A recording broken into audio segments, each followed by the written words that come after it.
Olá, meu nome é Esther Batista, eu sou graduanda do curso de Fonoaudiologia da Universidade de Brasília, situada na Faculdade de Ceilândia.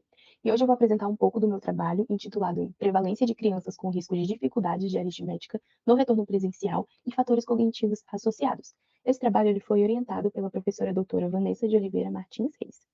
E para contextualizar um pouco do meu trabalho, a Covid-19, como muito sabe, originou-se em Wuhan, na China, no final de 2019, e logo em 2020, a Organização Mundial da Saúde decretou pandemia mundial e medidas profiláticas foram iniciadas. E entre as medidas profiláticas iniciadas, a interação entre as pessoas foi uma delas, que objetivou diminuir a propagação do vírus e evitar a superlotação dos sistemas de saúde públicos.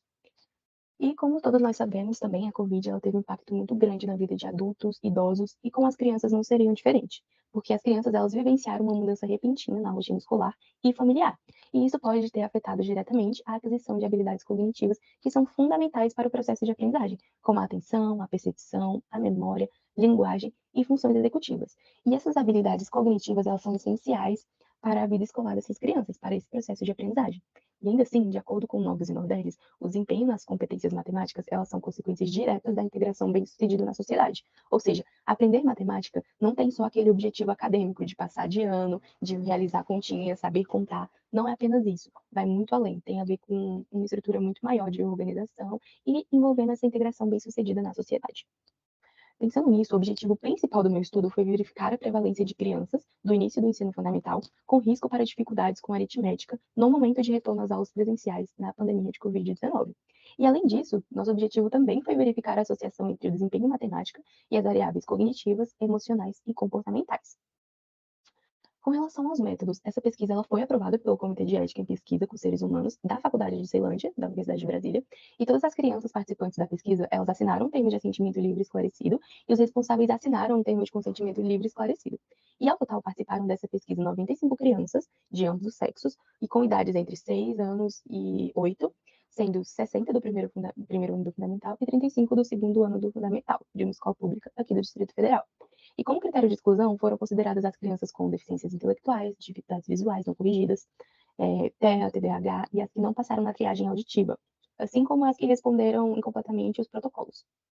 Com relação aos instrumentos que nós utilizamos o instrumento de avaliação neuropsicológica breve infantil, o Neupsilin, que o principal objetivo dele é avaliar 8 funções neuropsicológicas, que são elas a orientação, atenção, percepção visual e de emoções, memória verbal e visual, aritmética e linguagem, habilidades visoconstrutivas e funções executivas.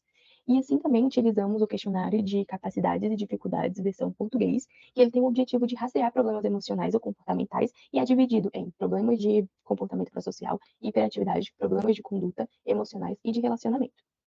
Com relação aos nossos resultados, a prevalência foi de 62,1% de crianças com risco para dificuldades em aritméticas, de acordo com o Neupsilin. E a correlação, né, foi encontrada correlação com as habilidades de, principalmente com as habilidades de orientação, atenção, memória, linguagem, escrita e oral e habilidades visoespaciais. E com relação ao SDQ que nós utilizamos, houve uma correlação entre a escala de problemas de conduta, entretanto, essa correlação apresentou uma força baixa. E esse valor, ele é muito grande considerado com o DSM-5, por exemplo, porque o DSM-5 relata uma prevalência de 5 a 15% para transtorno específico de aprendizagem, enquanto esse estudo obteve um valor de 62,1%, demonstrando que esse valor está muito acima do esperado.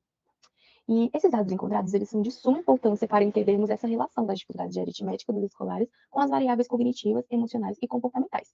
Portanto, é muito importante a identificação precoce desses alunos com risco, né, para problemas em aritmética, com a finalidade de intervir precocemente nas suas necessidades. Essas foram as minhas referências bibliográficas e muito obrigada.